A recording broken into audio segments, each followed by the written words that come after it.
Hello everybody. पिछले topic में हम लोगों ने बेसिक पीरियोडिक टेबल में एलिमेंट्स का डिस्ट्रीब्यूशन, उनका इलेक्ट्रॉनिक कॉन्फ़िगरेशन, इस तरह की चीज़ें पढ़ी। अब इस टॉपिक में हम लोग basically trends in physical and chemical properties पढ़ेंगे। तो सबसे पहली चीज़ जो मैं यहाँ पर देखूंगा वो है एटॉमिक रेडियस। अब एटॉमिक रेडियस में प्रॉब्लम क्या है कि एटम का रेडियस एज सच मेजर करना बहुत मुश्किल है।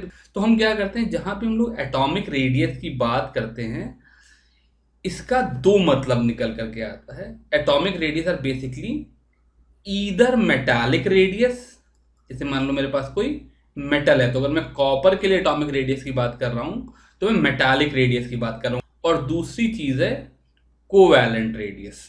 जैसे अगर मैं हाइड्रोजन के लिए एटॉमिक रेडियस की बात कर रहा हूँ, क्लोरीन के लिए एटॉमिक रेडियस की बात कर रहा हूँ, तो मैं उनके कोवैलेंट रेडियस की बात कर रहा हूँ। तो मेटालिक रेडियस मेटल के लिए और कोवैलेंट रेडियस नॉन मेटल के लिए। ये दोनों चीज़ें क्या है जल्दी समझ लेते हैं, फिर ट्रेंड बाद में देखेंगे।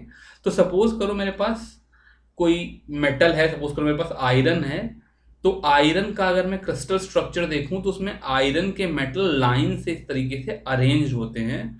तो किन्हीं दो मेटल के सेंटर्स के बीच की जो दूरी है ये ट्वाइस ऑफ मेटालिक रेडियस हो जाएगी। मतलब ये दूरी आर और ये दूरी आर। तो हम मेटल का रेडियस तो नहीं मेजर कर सकते, लेकिन उनके सेंटर के बीच की दूरी को अगर 2 से डिवाइड कर दे तो वो मेटालिक रेडियस हो जाएगा। ऐसे ही कोवैलेंट रेडियस में क्या करेंगे, सपोज करो मुझे हाइड्रोजन का कोवैलेंट रेडियस निकालना है, तो मैं हाइड्रोजन एटम को नहीं देखूंगा, H2 मॉलिक्यूल को देखूंगा। H2 मॉलिक्यूल में क्या होगा, एक हाइड्रोजन का एटम होगा और साथ में दूसरा हाइड्रोजन का एटम होगा, और उनके न्यूक्लियस के बीच की जो दूरी है, इसको फिर से मैं 2r लिख करके जो रेडियस निकालूंगा वो एटॉमिक रेडियस होगा। इस तरीके से हम लोग एटॉमिक रेडियस फाइंड करते हैं। ट्रेंड्स इन एटॉमिक रेडियस को देखने के लिए मैंने दो ग्राफ दिए हुए हैं। पहला ग्राफ तो क्या है कि सेकेंड पीरियड में एटॉमिक रेडियस शो कर रहा है। तो यहां से क्या निकल करके आया कि atomic radius decreases along period. ये क्यों डिक्रीज करता है ये भी समझ लेना जरूरी है। सपोज करो मैं लिथियम को देखता, तो लिथियम में क्या हो रहा है, मेरे पास एक न्यूक्लियस है, मैंने जानबूझ करके बड़ा बनाया। इसके पास 3p यानी कि 3 प्रोटॉन है, 3 यूनिट पॉजिटिव चार्ज है। ये इसके चारों तरफ 1s वाले 2 इलेक्ट्रॉन है। और उसके बाद ये मेरा सेकेंड पीरियड है, n इज इक्वल टू 2 वाला सेकेंड शेल है जिसका रेडियस थोड़ा बड़ा होगा, और उसमें एक इलेक्ट्रॉन है। तो अगर मैं इस एक इलेक्ट्रॉन को देखूं तो इसको 3 प्रोटॉन और 2 इलेक्ट्रॉन इनका अट्रैक्शन मिल रहा है। यानी कि जो लिथियम का इलेक्ट्रॉन है उसको न्यूक्लियस की तरफ सिर्फ +1 इलेक्ट्रॉनिक चार्ज का अट्रैक्शन मिल रहा है। अब जब मैं लिथियम से बेरिलियम में जाऊंगा तो यहां पर जो मेरे 3 प्रोटॉन हैं ये 4 प्रोटॉन हो जाएंगे और एक इलेक्ट्रॉन भी बढ़ जाएगा। लेकिन अब जो मेरे आउटर मोस्ट 2 इलेक्ट्रॉन हैं इनको अगर मैं न्यूक्लियस की तरफ देखूं तो जो इनर कोर है वो अब मुझे 4 प्रोटॉन और 2 इलेक्ट्रॉन का दिखाई दे रहा है। इसका मतलब जब मैं लिथियम से बेरिलियम की तरफ आता हूं, मेरा लिथियम वाला केस था, ये बेरिलियम का केस था, तो लिथियम के आउटर मोस्ट इलेक्ट्रॉन पर 1 यूनिट प्रोटॉन का पॉजिटिव चार्ज लग रहा है, जबकि बेरिलियम के आउटर मोस्ट इलेक्ट्रॉन पर 2 प्रोटॉन्स का पॉजिटिव चार्ज लग रहा है।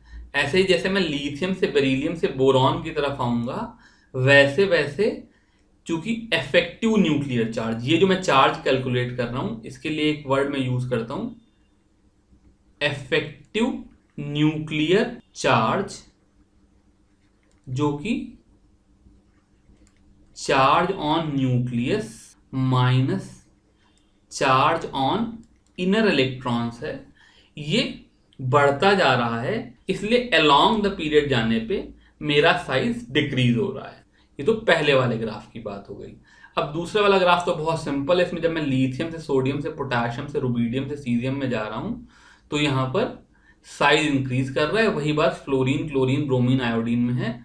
इसका मतलब as we move down the group along group atomic radius increases जो कि होना ही चाहिए था, बिकॉज लिथियम में खाली मेरे पास 2s का इलेक्ट्रॉन है, फिर यहाँ थर्ड पीरियड लग गया, यहाँ फोर्थ पीरियड लग गया, फिफ्थ लग गया, सिक्स लग गया।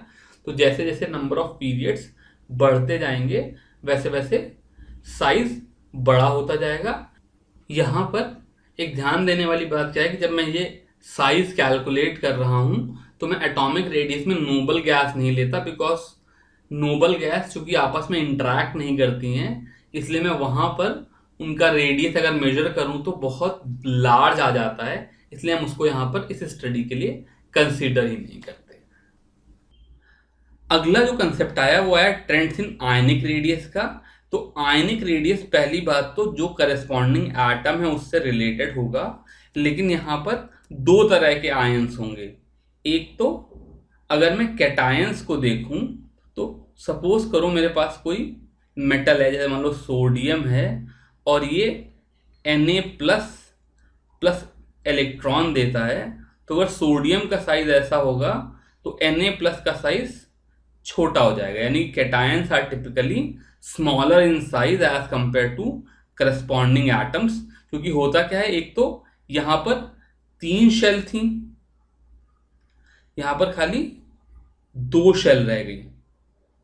इसका electronic configuration 1s2 2s2 2p6 3s1 था, यानी कि थर्ड शेल जो थी वो भी सोडियम में थी। जब Na प्लस में जाऊंगा तो एक तो ये 3s वाला इलेक्ट्रॉन चला गया, इसलिए खाली 2 शेल रह गई। दूसरी बात क्या है कि सेंटर पे अभी भी 11 प्रोटॉन है, लेकिन बाहर अभी खाली 10 इलेक्ट्रॉन ही है। सोडियम में 11 प्रोटॉन और 11 इलेक्ट्रॉन्स होते हैं, लेकिन जब एक इलेक्ट्रॉन लूज कर दिया तो सेंटर पे पॉजिटिव चार्ज तो बना रहा, लेकिन बाहर इलेक्ट्रॉन्स कम हो गए, यानी कि उन इलेक्ट्रॉन्स पे नेट अट्रैक्शन बढ़ जाएगा और नेट अट्रैक्शन बढ़ने से साइज छोटा हो जाएगा। इसलिए radius of positive charge ion is always less than atomic radius. ये एक कंसेप्ट है। इसके ऑपोजिट अगर मैं एनायंस को देखूं तो अगर मेरे पास क्लोरीन का एटम है और ये एक इलेक्ट्रॉन लेकर के क्लोराइड आयन बनाए, तो यहां पर इसी कंसेप्ट का उल्टा लगेगा और जो क्लोराइड आयन होगा वो साइज में बड़ा हो जाएगा। Radius of an ion is greater than atomic radius. और यहां पर मैंने जब एनायन और कैटायन लिए तो खाली एक इलेक्ट्रॉन वाले लिए, लेकिन अगर मान लो एक के बजाय मुझे 2 इलेक्ट्रॉन लूज करना पड़े तो साइज और छोटा होगा। एक के बजाय 2 इलेक्ट्रॉन पिक करना पड़े तो साइज और बड़ा हो जाएगा। तो ट्रेंड्स इन आयनिक रेडियस में 2 तरह के कंसेप्ट हो गए। एक तो ionic radius of iso electronic species, यानी कि सपोज करो मेरे पास O2 minus F minus Na plus और Mg2 प्लस टाइप की चीजें हों, में भी Al3 प्लस भी हो। तो अगर इन सब चीजों को देखें तो ऑक्सीजन के पास 8 इलेक्ट्रॉन थे, 2 माइनस लेकर के 10 इलेक्ट्रॉन हो गए। फ्लोरीन के पास 9 थे, 1 इलेक्ट्रॉन लेके 10 इलेक्ट्रॉन हो गए। सोडियम के पास 11 इलेक्ट्रॉन से 1 लूज करके 10 हो गए। मैग्नीशियम के पास 12 से 2 लूज करके 10 हो गए। एल्यूमिनियम के पास 13 थे, 3 लूज करके 10 हो गए। तो ये सारे के सारे 10 इलेक्ट्रॉन वाली स्पीशीज हैं। ये आइसो इलेक्ट्रॉनिक स्पीशीज, इनमें इलेक्ट्रॉन सेम है, लेकिन इन 10 इलेक्ट्रॉन्स के साथ यहां पर खाली 8 प्रोटॉन है, जबकि यहां पर बढ़ते बढ़ते 13 प्रोटॉन हो गए। तो आइसो इलेक्ट्रॉनिक स्पीशीज में जैसे जैसे चार्ज नेगेटिव से पॉजिटिव की तरफ जाएगा वैसे वैसे रेडियस डिक्रीज करेगा, यानी कि O2 माइनस का रेडियस फ्लोराइड से ज़्यादा होगा, फ्लोराइड का Na प्लस से ज़्यादा होगा, Na प्लस का Mg2 प्लस से ज़्यादा होगा और फिर Al3 प्लस से ज़्यादा होगा। तो ये तो आइसो इलेक्ट्रॉनिक स्पीशीज का रेडियस हो गया।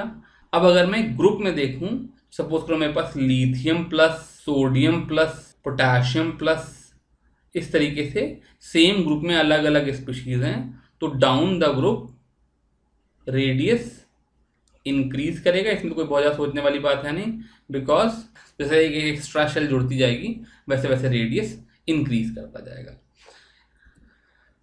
इस बेसिस पे उन्होंने एक एग्जांपल दिया, कह रहे हैं which of the following species will have largest and smallest radii.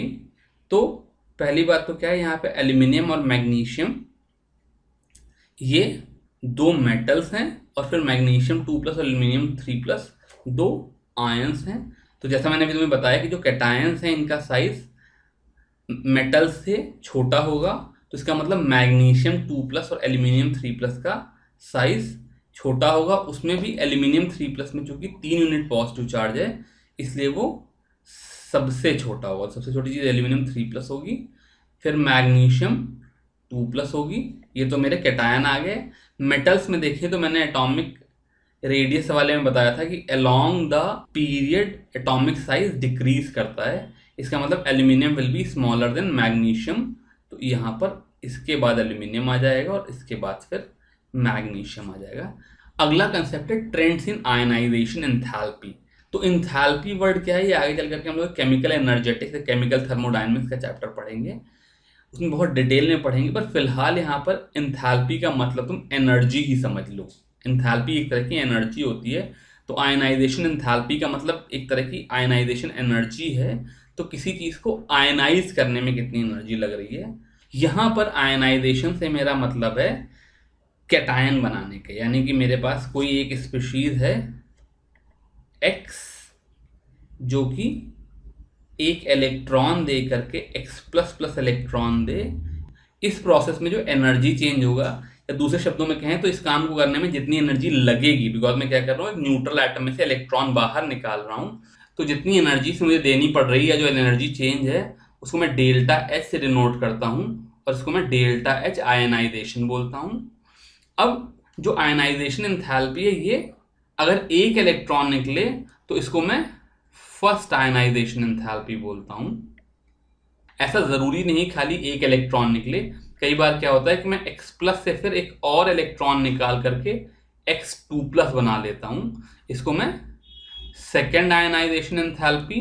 और फिर X2+ से अगर मैं एक और इलेक्ट्रॉन निकाल करके X3+ दे दूँ तो इसको मैं थर्ड आयनाइजेशन एंथैल्पी बोलूँगा। तो पहली बात तो क्या है कि टिपिकली ये वैल्यूज़ हमेशा बढ़ती ही हैं, बिकॉज पहला इलेक्ट्रॉन निकालना अगर मुश्किल है तो अगला इलेक्ट्रॉन निकालना और ज़्यादा मुश्किल है, उसके अगला इलेक्ट्रॉन निकालना और ज़्यादा मुश्किल है, बिकॉज जो मेरा X है उसके ऊपर पॉजिटिव चार्ज बढ़ता जा रहा है। दूसरी बात क्या है, यहाँ पर मैं खाली फर्स्ट आयनाइजेशन एंथैल्पी किस तरीके से एक पीरियड में और किस तरीके से ग्रुप में चेंज होती है वो देखूंगा। तो मैंने यहाँ पर दो ग्राफ दे दिए। पहला ये जो ग्राफ है ये आयनाइजेशन एंथैल्पी किलोजूल पर मोल में है और इधर एटॉमिक नंबर है, और ये सेकेंड पीरियड के लिए है। तो lithium, beryllium, boron, carbon, nitrogen, oxygen, fluorine, neon ये सेकेंड पीरियड के एलिमेंट्स हैं। तो इन जनरल क्या हो रहा है, मुझे पता है अगर मैं लिथियम से नियॉन की तरफ जाऊं तो जो मेरा साइज है वो डिक्रीज करता है। अब मान लो मेरे पास साइज बड़ा था और इधर दूसरा तरफ साइज छोटा हो गया था, तो साइज जितना ज़्यादा बड़ा होगा इस आउटर मोस्ट इलेक्ट्रॉन पे अट्रैक्टिव फोर्स उतना कम लगेगा, इसलिए वहां से इलेक्ट्रॉन निकालना आसान होगा। दूसरा, इफेक्टिव न्यूक्लियर चार्ज बढ़ जाएगा। इस आउटर मोस्ट इलेक्ट्रॉन पे जो लगने वाला फोर्स होगा वो इंक्रीज करेगा, इसलिए आयनाइजेशन एंथैल्पी इंक्रीज करेगी।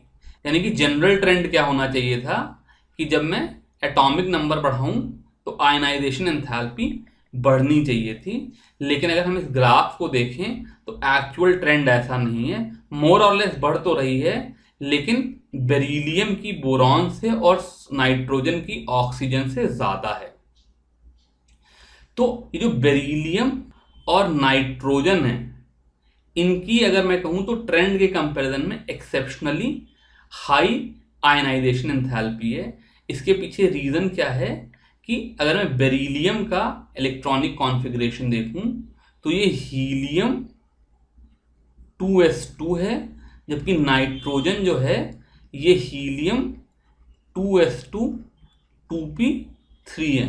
तो मैंने जब पिछला चैप्टर एटॉमिक स्ट्रक्चर वाला करा रहा था तो वहां पर हम इलेक्ट्रॉनिक कॉन्फ़िगरेशन कर रहे थे, तो मैंने कॉपर और क्रोमियम के एग्जाम्पल में बताया था जो फुल्ली फिल्ड और हाफ फिल्ड कॉन्फ़िगरेशंस हैं वो एक्स्ट्रा स्टेबल होते हैं।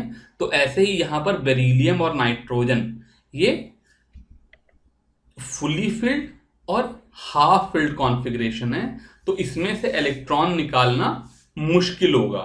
वहीं अगर मैं बोरॉन को देखूं तो बोरॉन के पास हीलियम 2s2 2p1 है, तो अगर मैं इसे इलेक्ट्रॉन को निकाल के ले जाऊं तो मुझे extra stable fully filled orbital मिलेगा। मुझे बेरिलियम जैसा इलेक्ट्रॉनिक कॉन्फ़िगरेशन मिल जाएगा एक इलेक्ट्रॉन निकालने के बाद, वो एक्स्ट्रा स्टेबल है, इसलिए रिलेटिवली बोरॉन में से इलेक्ट्रॉन निकालना ज्यादा आसान है, बेरिलियम में से मुश्किल है, इसीलिए बेरिलियम बोरॉन से ऊपर चला गया है। सिमिलर लॉजिक की वजह से ऑक्सीजन से इलेक्ट्रॉन निकालना आसान है, नाइट्रोजन से निकालना मुश्किल है, इसीलिए नाइट्रोजन ऑक्सीजन से ऊपर चला गया है। तो ये दो एनॉमलीज हैं, दो एक्सेप्शन है। Otherwise in general ionization enthalpy along the period बढ़ती है। ये जो साइज वाला कंसेप्ट है, अगर इसी कंसेप्ट के हिसाब से देखें तो अलोंग द ग्रुप तो साइज बड़ा ही हो रहा है, इसलिए आयनाइजेशन एंथैल्पी डिक्रीज करेगी। इसमें उन्होंने एक एग्जांपल पूछ लिया, the first ionization enthalpy values of the third period element sodium, magnesium and silicon are respectively 496, 737 and 786। तो सोडियम के लिए 496 है, मैग्नीशियम के लिए 737 है और सिलिकॉन के लिए 786 है। एक किलो जूल पर मोल पर मैं लिख नहीं रहा हूं। अब मुझे ये बताना है कि एल्यूमिनियम के लिए जो मेरी फर्स्ट आयनाइजेशन एंथैल्पी है वो 575 हो या 760 हो। तो यहां पर फिर वही बेरिलियम और बोरॉन वाला कंसेप्ट लग रहा है। जो मैग्नीशियम है ये नियॉन 3s2 है, फुली फिल्ड एस सबशेल है, इसलिए इसमें से इलेक्ट्रॉन निकालना मुश्किल होगा। वहीं पर अगर एल्यूमिनियम का कॉन्फ़िगरेशन देखें तो ये नियॉन 3s2 3p1 है, यहाँ पे फुली फिल्ड से एक एक्स्ट्रा है, तो इस इलेक्ट्रॉन को निकाल देने से फुली फिल्ड कॉन्फ़िगरेशन बन जाएगा जो कि ज़्यादा स्टेबल है। इसलिए एल्यूमिनियम से इलेक्ट्रॉन निकालना मैग्नीशियम से आसान होना चाहिए, इसलिए नंबर 575 होना चाहिए, 737 से कम, ना कि 760। अगला टॉपिक आया trends in electron gain enthalpy. तो जैसे मैं पीछे आयनाइजेशन एंथैल्पी की बात कर रहा था, वैसे ही उसका ऑपोजिट इलेक्ट्रॉन गेन एंथैल्पी, वहां पर मेरा एक्स जो था वो इलेक्ट्रॉन लूज कर रहा था, यहाँ पर एक इलेक्ट्रॉन गेन कर ले एक्स, तो जो एक्स माइनस बनेगा इसमें जो डेल्टा एच होगी उसको मैं डेल्टा एच इलेक्ट्रॉन गेन कहता हूं। ये टिपिकली नेगेटिव होती है, यानी कि अगर मैं किसी न्यूट्रल एटम में एक इलेक्ट्रॉन लेकर के जा लूं तो मुझे एनर्जी रिलीज होती है। डेल्टा एच मैं तुमको पीछे क्या बताया था, कितनी एनर्जी चाहिए ये काम करने के लिए, यहाँ पे एनर्जी चाहिए नहीं, एनर्जी रिलीज होती है, इसलिए electron gain enthalpy typically negative होती हैं। अगर मैं पीरियड में देखूं तो electron gain enthalpy more negative होती है, मतलब उसका मैग्नीट्यूड बढ़ता है लेकिन ज्यादा नेगेटिव की तरफ जाता है, तो ओवरऑल डिक्रीज करती है, जो कि ऑब्वियस सी बात है, बिकॉज जो मेरा लिथियम होगा वो इलेक्ट्रॉन लेने में बहुत ज़्यादा इंटरेस्टेड नहीं होगा, वो खाली 60 किलो जूल एनर्जी देगा, जबकि फ्लोरीन मेरे इलेक्ट्रॉन लेने में बहुत ज़्यादा इंटरेस्टेड होगी, तो वो -328 जैसी लार्ज अमाउंट ऑफ एनर्जी देगी। यहाँ पर देखने वाली बात यह है कि जो नोबल गैस हैं इनकी delta H electron gain positive है, यानी कि अगर मैं इस नियॉन को इलेक्ट्रॉन देना चाहूँ तो उसमें से एनर्जी रिलीज नहीं होगी, बल्कि मुझे एनर्जी देनी पड़ेगी। उसका कारण यह है कि जो नोबल गैसेस हैं वो एक्स्ट्रा स्टेबल हैं, तो ये अपने कॉन्फ़िगरेशन से खुश हैं, इनमें से इलेक्ट्रॉन देने की कोशिश करोगे तो वो नहीं लेना चाहेंगे। ये एक कंसेप्ट हो गया। दूसरी बात, अगर मैं ग्रुप का इफेक्ट देखूं तो ये हाइड्रोजन से सीरियम की तरफ जाऊं तो इलेक्ट्रॉन गेन एंथैल्पी मैग्नीट्यूड में घट रही है, मतलब लेस पॉजिटिव हो रही है। तो अलोंग द ग्रुप, ये तो अलोंग पीरियड था, along group delta H electron gain is less negative. इसका मतलब potassium will be less negative than sodium, selenium will be less negative than sulphur, iodine will be less negative than bromine. लेकिन इसके दो exception है, एक तो अगर मैं ऑक्सीजन से सल्फर की तरफ देखूं और दूसरा फ्लोरीन से क्लोरीन की तरफ देखूं तो ये ट्रेंड फॉलो नहीं होता है, यानी कि नॉर्मली जब मैं नीचे जाऊंगा तो electron gain enthalpy less negative होगी, but sulphur is more negative than oxygen and fluorine is more negative than chlorine. और इसके पीछे रीजन क्या है? This happens because of small size of oxygen and fluorine. होता क्या है कि नॉर्मली जब मैं एक इलेक्ट्रॉन लेकर के आता हूँ तो एनर्जी रिलीज होती है, इसीलिए सब चीज वैल्यूज नेगेटिव हैं। लेकिन ऑक्सीजन और फ्लोरीन अपने आप में साइज में बहुत छोटे हैं, अपने ग्रुप में सबसे छोटे हैं, और इनमें बहुत ढेर सारे इलेक्ट्रॉन है। ऑक्सीजन में पहले से ही आउटर मोस्ट 6 इलेक्ट्रॉन है और फ्लोरीन में 7 इलेक्ट्रॉन है। तो जब हम एक और इलेक्ट्रॉन लेके आते हैं तो उसकी वजह से एनर्जी रिलीज तो होती है, लेकिन वो एनर्जी रिलीज बहुत ज्यादा नहीं होती है, बिकॉज जो पहले से वहां भीड़ मौजूद है वो इलेक्ट्रॉन्स उस आने वाले नए इलेक्ट्रॉन को रिपेल कर रहे होते हैं। तो स्मॉल साइज ऑफ ऑक्सीजन और फ्लोरीन की वजह से वहां पर इतना ज्यादा रिपल्शन है, इतनी ज्यादा भीड़ है कि एक और इलेक्ट्रॉन आना बहुत ज्यादा प्रेफर नहीं होता है, इसीलिए वहां पर उतनी एनर्जी रिलीज नहीं होती जितनी सल्फर और क्लोरीन में रिलीज होती है। तो ये दो एक्सेप्शन है, अदरवाइज कंसेप्ट बिल्कुल सिंपल है कि along the period electron gain enthalpy will be more negative and along a group ऊपर से नीचे आने में electron gain enthalpy will be less negative. Which of the following will have most negative electron gain enthalpy and which the least negative? तो अगर मैं periodic table में इनको बनाऊं तो फॉस्फोरस, सल्फर, क्लोरीन एक पीरियड में है और फ्लोरीन इसके ऊपर है। तो इस डायरेक्शन में तो electron gain enthalpy more negative होती थी, तो इसका मतलब फॉस्फोरस से ज्यादा नेगेटिव सल्फर और सल्फर से ज्यादा नेगेटिव क्लोरीन की होगी। वैसे डाउन द ग्रुप ये लेस नेगेटिव होती थी, इस हिसाब से फ्लोरीन की ज्यादा नेगेटिव होनी चाहिए थी, बट आपको भी मैंने जैसे बताया कि fluorine is an exceptional case, तो यहां पर chlorine will be the most negative, और फॉस्फोरस क्योंकि सबसे इधर है इसलिए phosphorus will be least negative, तो ये फॉस्फोरस लीस्ट नेगेटिव में आ जाए। अगला ट्रेंड इलेक्ट्रोनेगेटिविटी का है। तो इलेक्ट्रोनेगेटिविटी क्या चीज़ है समझने की कोशिश करते हैं। अभी तक जब हम लोग छोटी क्लासेस में कोवैलेंट बॉन्ड की बात पढ़ते थे तो हम ये अज्यूम करते थे कि सपोज करो ए और बी के बीच में एक न्यूक्लियस ए है, ये न्यूक्लियस बी है। ए और बी के बीच में अगर कोई कोवैलेंट बॉन्ड हो रहा है तो ए ने अपना इलेक्ट्रॉन दिया और बी ने अपना एक इलेक्ट्रॉन दिया, और ये जो इलेक्ट्रॉन पेयर है ये ए और बी के बीच में शेयर्ड है। बट रियल लाइफ में क्या होता है, बिकॉज ए और बी दो अगर अलग अलग चीजें होंगी तो उनके बीच में इलेक्ट्रॉन का अट्रैक्शन ज्यादा या कम होगा, इसकी वजह से पेयर बिल्कुल बीच में हो ये जरूरी नहीं है। कई बार कैसा होगा कि सपोज करो अगर मैं हाइड्रोजन और क्लोरीन को देखूं तो हाइड्रोजन ने भी अपना इलेक्ट्रॉन दिया, क्लोरीन ने भी अपना इलेक्ट्रॉन दिया, पर जो पेयर है वो हाइड्रोजन से दूर और क्लोरीन के पास कुछ यहां बैठा दिखाई देगा, बिकॉज क्लोरीन जो है वो हाइड्रोजन से इलेक्ट्रॉन को ज्यादा खींचती है।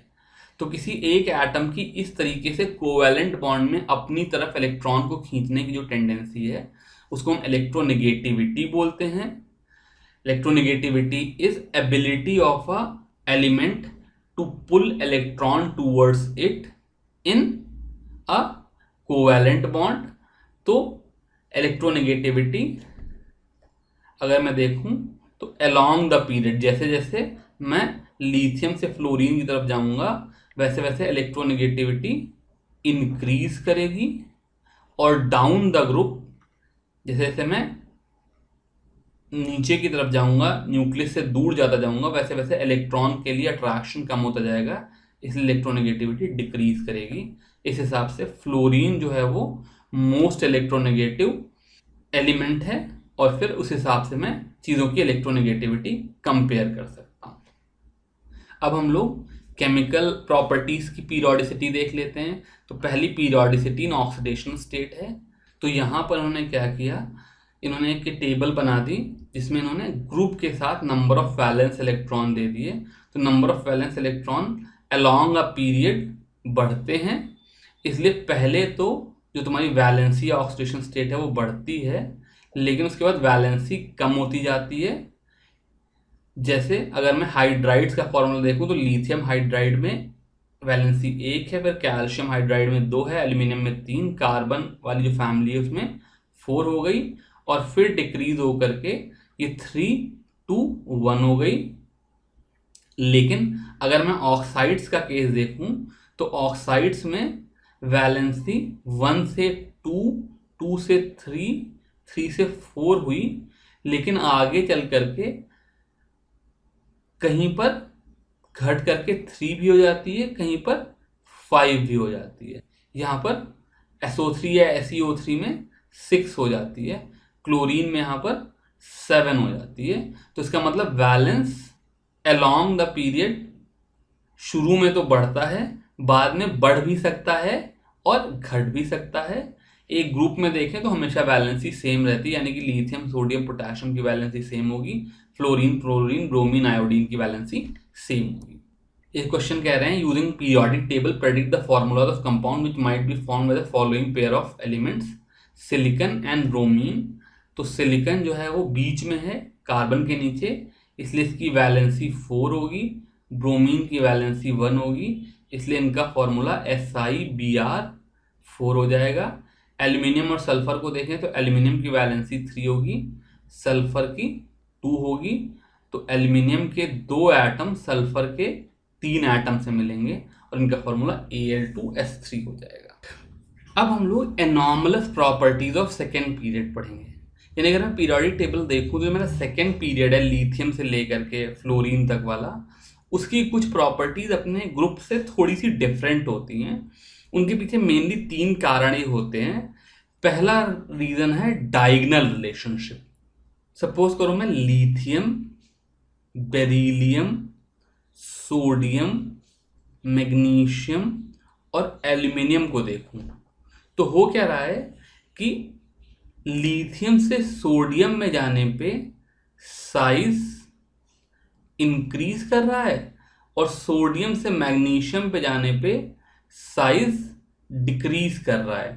तो जो लिथियम और मैग्नीशियम है इनके साइज तकरीबन बराबर बराबर हो जाते हैं। ऐसे बेरिलियम और एल्यूमिनियम के साइज जो हैं वो बराबर हो जाते हैं। तो बहुत सी ऐसी प्रॉपर्टीज हैं जिनमें लिथियम और मैग्नीशियम सिमिलर सी प्रॉपर्टी शो करने लगते हैं, बेरिलियम और एल्यूमिनियम सिमिलर सी प्रॉपर्टी शो करने लगते हैं because of their similar size. ये जो चीज़ है ये डायगोनल रिलेशनशिप कहलाती है। जैसे मैं सोडियम या पोटेशियम के क्लोराइड को देखूं तो ये आयनिक होते हैं, लेकिन लिथियम का क्लोराइड मैग्नीशियम के क्लोराइड की तरह से कोवैलेंट होता है। इस तरह से प्रॉपर्टीज में डायगोनल रिलेशनशिप होता है। दूसरा जो कंसेप्ट है वो एब्सेंस ऑफ डी ऑर्बिटल्स की वजह से है। तो जैसे मान लो मैं यहाँ पर बोरॉन को देखूं और एल्यूमिनियम को देखूं, सपोज करो जो बोरॉन का फ्लोराइड है वो BF3 होता है, एल्यूमिनियम का फ्लोराइड भी AlF3 होता है। लेकिन अगर मैं इसको एक्सेस फ्लोराइड आयन दूं तो BF3 फ्लोराइड आयन के साथ मिलकर के BF4 माइनस बना लेता है। अब यहाँ पे क्या है, बोरॉन के पास 3 इलेक्ट्रॉन थे और 3 फ्लोरीन ने इलेक्ट्रॉन दिए, तो BF3 अपने आप में इलेक्ट्रॉन डेफिशिएंट स्पीशीज है, यहाँ पे 6 इलेक्ट्रॉन है। यहाँ पे फ्लोराइड क्या करेगा, इसके पास एक लोन पेयर होगा, कोऑर्डिनेट बॉन्ड कर देगा। आप कोऑर्डिनेट बॉन्ड जानते ही हो। तो इस बोरॉन के पास 8 इलेक्ट्रॉन आ जाएंगे। इन 8 इलेक्ट्रॉन के साथ बोरॉन का ऑक्टेट पूरा हो जाएगा। उसके 2s में 2 इलेक्ट्रॉन हो जाएंगे और 2p में 6 इलेक्ट्रॉन हो जाएंगे।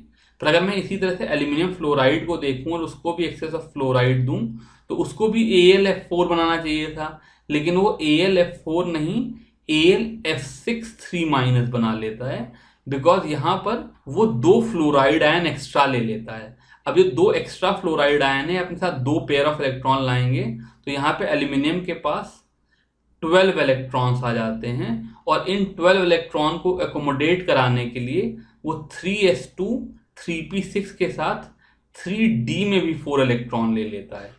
तो ये जो प्रेजेंस ऑफ d ऑर्बिटल है ये यहाँ बोरॉन में नहीं है, इसलिए बोरॉन 4 से ज़्यादा कोवैलेंसी शो नहीं कर सकता, जबकि जो उसके नीचे के एलिमेंट हैं वो मोर देन 4 वैलेंसी शो करते हैं। जैसे सल्फर है वो SF6 बना सकता है, वो 6 की कोवैलेंसी शो कर सकता है, लेकिन ऑक्सीजन जो है वो OF6 नहीं बना सकता है, वो 6 की कोवैलेंसी नहीं शो करता है। ये जो डिफरेंस है basically absence of D orbital की वजह से है। एक और टर्म है जिसको मैं पी पाई बॉन्डिंग बोलता हूँ, जिसे यहाँ पर हम नहीं समझा सकते बिकॉज ये बॉन्डिंग वाला चैप्टर पढ़ने के बाद ही बताएंगे। बट बेसिक कंसेप्ट क्या है कि हमने देखा है कि कार्बन जो है वो कार्बन के साथ डबल बॉन्ड बना लेता है, ऑक्सीजन ऑक्सीजन के साथ डबल बॉन्ड बना लेता है, कार्बन ऑक्सीजन के साथ डबल बॉन्ड बना लेता है, नाइट्रोजन नाइट्रोजन के साथ डबल बॉन्ड बना लेता है। इस तरह के जो मेरे सेकेंड पीरियड के एलिमेंट हैं वो आपस में डबल बॉन्ड बना लेते हैं, लेकिन जो कार्बन के नीचे सिलिकॉन है वो सिलिकॉन के साथ डबल बॉन्ड नहीं बनाएगा। ये सिलिकॉन ऑक्सीजन के साथ डबल बॉन्ड नहीं बनाएगा। यहाँ पर सल्फर सल्फर डबल बॉन्ड नहीं एग्जिस्ट कर सकता है। तो इस तरह की जो बॉन्डिंग है कि थर्ड पीरियड का एलिमेंट थर्ड पीरियड के दूसरे एलिमेंट के साथ डबल बॉन्ड बना ले, नहीं हो सकता है, लेकिन सेकेंड पीरियड में ये चीज पॉसिबल है। तो इस तरह से कुछ कारणों की वजह से जो मेरा सेकेंड पीरियड है वो बाकी सारे पीरियोडिक टेबल से अलग प्रॉपर्टी शो करता है। इसी पे इन्होंने क्वेश्चन पूछ लिया, एक इन्होंने कंपाउंड दे दिया AlClH2O5 2+, पूछ रहे हैं are oxidation state and covalency of aluminium in this compounds are same. तो ऑक्सीडेशन स्टेट तो हम लोगों ने छोटी क्लास में पढ़ी है। अगर मैं यहाँ पर देखूँ तो जो मेरा एल्यूमिनियम है इसकी ऑक्सीडेशन स्टेट अगर मैं X ले लूँ और क्लोरीन की तो -1 होती है और वाटर की तो 0 होगी, तो X -1 की वैल्यू 2+ हो जाएगी, यानी कि X 3+ हो जाएगी। वैसे भी एल्यूमिनियम 3 इलेक्ट्रॉन लूज कर सकता है, उसकी ऑक्सीडेशन स्टेट 3+ ही होनी चाहिए थी। लेकिन अगर मैं इस एल्यूमिनियम को देखूं तो ये 1 क्लोरीन और 5 वाटर के मॉलिक्यूल से जुड़ा हुआ है। इसका मतलब जो इसका कोवैलेंसी है वो 6 है। तो यहाँ पर एल्यूमिनियम में ऑक्सीडेशन स्टेट और कोवैलेंसी सेम नहीं है, और एल्यूमिनियम की जो ये 6 कोवैलेंसी करने की एबिलिटी है वो because of presence of 3d orbital है। आगे चल करके जब हम लोग एल्यूमिनियम वगैरह को इनऑर्गेनिक केमिस्ट्री में पढ़ेंगे तो इन सब चीज़ों को काफ़ी डिटेल में समझेंगे। अगला concept periodicity and chemical reactivity का है। तो अगर मैं इस पीरियोडिक टेबल को देखूं तो जो मेरी इलेक्ट्रॉन गेन एंथैल्पी है वो इस साइड में नेगेटिव होती है। मतलब जो ऑक्सीजन है, फ्लोरीन है, क्लोरीन है, इनकी टेंडेंसी होगी कि ये किसी तरीके से इलेक्ट्रॉन ले करके X- टाइप की या X2- टाइप की चीज़ें बनाए, जबकि जो मेरा ये वाला साइड है सोडियम पोटेशियम, इनकी टेंडेंसी होगी किसी तरीके से जो मेरा X है वो इलेक्ट्रॉन लूज करके X+ बना दे। तो इसका मतलब जो ये वाली साइड है ये मेटालिक होगा, हमने शुरू में बताया था, और ये वाली चीज़ नॉन मेटालिक होंगी। इसकी वजह से इनकी केमिस्ट्री डिफरेंट हो जाती हैं। जो ये मेरे मेटल्स हैं ये टिपिकली बेसिस बनाते हैं या इनके ऑक्साइड बेसिक होते हैं। तो जैसे मेरे पास सोडियम का ऑक्साइड है तो ये वाटर के साथ रिएक्ट करके NaOH बना लेगा, अदर 2NaOH बना लेगा। लेकिन इसके ऑपोजिट अगर मैं यहाँ पर सल्फर का ऑक्साइड देखूँ, SO3 को देखूँ, तो ये वाटर के साथ रिएक्ट करके H2SO4 बना लेगा। तो because of their difference in property ये लोग एसिडिक और बेसिक कैरेक्टर शो करते हैं, और जो इनका ये बेसिक कैरेक्टर है जो कि मेटालिक प्रॉपर्टी से रिलेटेड है वो डाउन द ग्रुप इंक्रीज करेगा, जबकि जो नॉन मेटल्स का एसिडिक कैरेक्टर है वो इस तरफ जाने पे इंक्रीज करेगा। पीरियड में देखें तो यहां से यहां जाने पे एसिड कैरेक्टर इंक्रीज करेगा, and because acid character increase कर रहा है इसका मतलब बेसिक कैरेक्टर डिक्रीज करेगा। इसमें उन्होंने एक एग्जांपल दिया है, show by a chemical reaction with water that Na2O is a basic oxide and Cl2O7 is an acidic oxide. तो जैसा मैंने अभी बताया, Na2O को अगर वाटर के साथ रिएक्ट करा दूं तो ये 2 NaOH देता है। इसकी पानी में Na plus plus OH minus के फॉर्म में टूटने की टेंडेंसी है, ये बेस है। लेकिन यहीं पर अगर मैं Cl2O7 को वाटर के साथ रिएक्ट करा दूं तो ये 2HClO4 नाम का एक कंपाउंड देता है। फिर इन्होंने क्या किया, यहाँ पर इस चैप्टर में पढ़ाया नहीं पर ये रिएक्शन दे दिया है, हम आगे चल करके इसको पढ़ेंगे। और जो HClO4 है ये एक एसिड है, ये पानी में जा करके H प्लस और ClO4 माइनस में ब्रेक करता है। तो चूंकि ये H प्लस आयन दे रहा है इसलिए ये एसिडिक है, और चूंकि ये OH माइनस दे रहा है इसलिए ये बेसिक है। इस तरीके से हम ये चैप्टर खत्म करते हैं। अब आप लोग इसकी प्रॉब्लम करो। Thank you very much.